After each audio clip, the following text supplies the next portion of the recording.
शाबान की 29 तारीख को चांद के नज़र आते ही माह रमज़ान मुबारक का आगाज़ हो गया है। इस दौर जदीद में इसकी इत्तला कुछ ही लम्हों में पूरे आलम में हो गई। ज़माना कदीम में चांद के नज़र आने की इत्तला शहर में देने के लिए तोप का इस्तेमाल किया जाता था।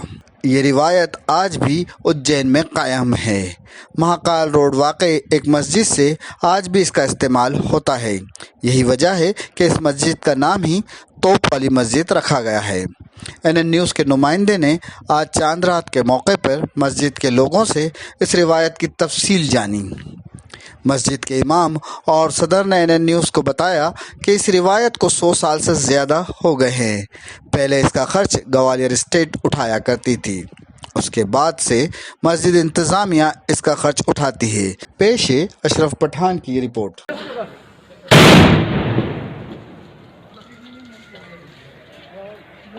जो मस्जिद है असल तोप वाली मस्जिद के नाम से ही मशहूर है और यहाँ पर जो तोप चलाई जाती है ये ग्वालियर स्टेट के टाइम से चलाई जा रही है।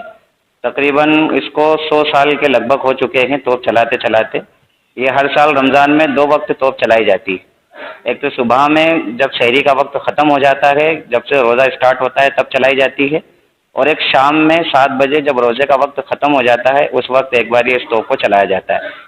पहले के वक्त में इसका जो खर्च होता था वो स्टेट की तरफ से ही होता था, जो ग्वालियर स्टेट थी हमारी उसकी तरफ से, लेकिन फिर उसके बाद में मस्जिद कमेटी इसका खर्च उठाती आई है और ये मस्जिद कमेटी के खर्चे से ही तोप चलाई जाती है। मस्जिद कोट महल्ले वाली कमेटी है।